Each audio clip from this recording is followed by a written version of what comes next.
Okay, how did you feel after watching that clip from Ferris Bueller's Day Out in the 1980s? How did you feel? How did that classroom make you feel? How did that teacher's tone of voice and everything? How did it make you feel? Think about that for a moment.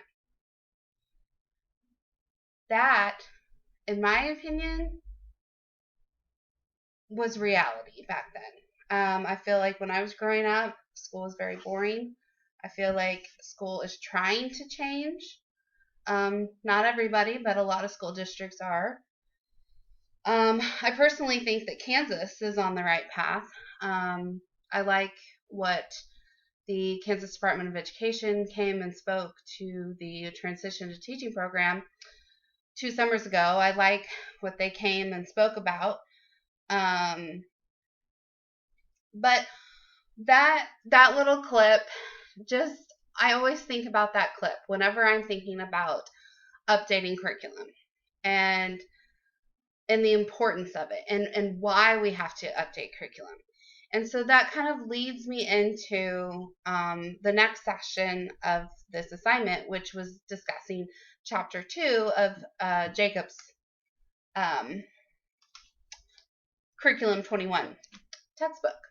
So the one quote that I really wanted to pinpoint on was, when students are engaged in the types of products and performances that are ongoing in the larger contemporary world, they are more motivated to respond to those forms and to create them as well. I love this quote. I think it pinpoints the importance of making curriculum, making each lesson, making everything that you do, assessments, everything, based off of your students and who they are. How are you going to impact them? How are you going to make it relatable so that they will actually learn and want to learn, um, so that they can succeed in their future? So, upgrading the curriculum. So, the first, in chapter 2, um, Jacobs discusses upgrading the curriculum and what she believes are the curriculum 21 specific steps. There's 5 steps, which I'll talk about in just a second. But these are the 2 quotes that I pulled that kind of, I think, are an introduction to the thought process behind the curriculum 21. So, 1, I believe that a practical route is to start with assessments, then work on revising content and skill. An assessment is a form used as evidence of learning, reflecting progress, or regress.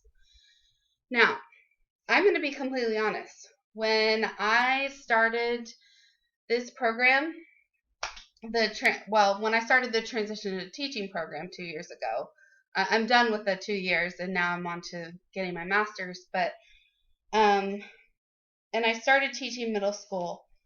I started hearing these words: formative, summative, assessments. And I was like, what are you talking about?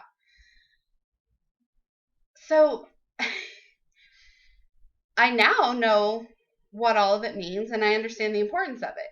So I do agree with what Jacobs says. And that being said, here, let's start talking about the steps. So she believes that assessments need to come first, okay? And then there's 5 steps to updating your assessments. Now, upgrading or updating your assessments, to me, it is kind of like working backwards. And my instructional coach actually discussed this with me all last year. My personal goal with my principal and my instructional coach was to improve on assessments, specifically in my career exploration and money management course.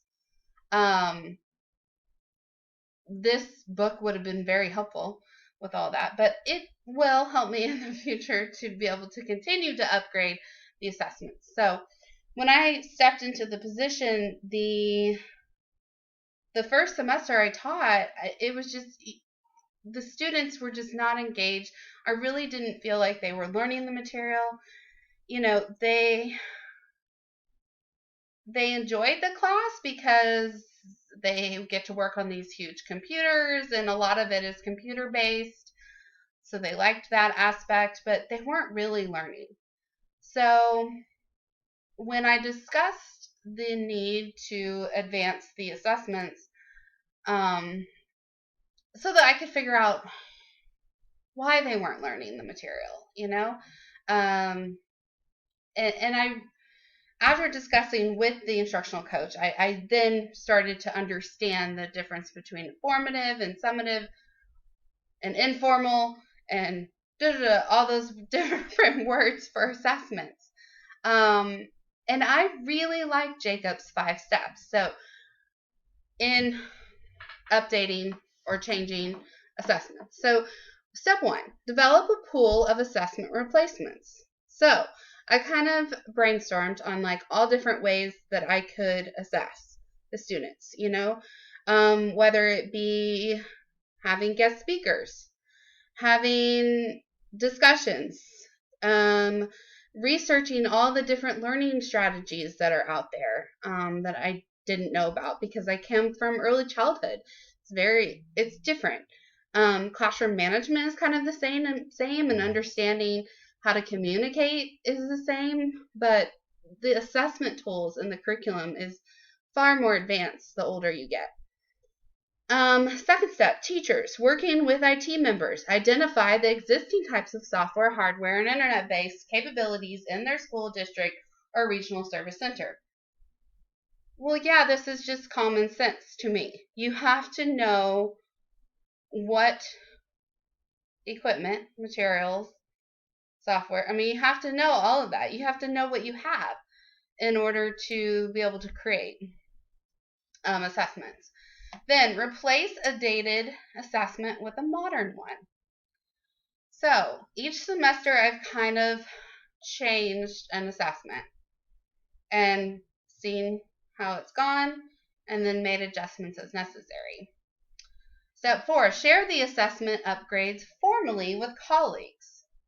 So I haven't done this step yet because I still want to make sure, but also my colleagues have been doing this for many more years than me, so I'm still trying to reach that confidence level where I can discuss it with them, because I know that it's important and I know that we need to have that similarity. So, and then step 5 is insert ongoing sessions for skill and assessment upgrades into the school calendar.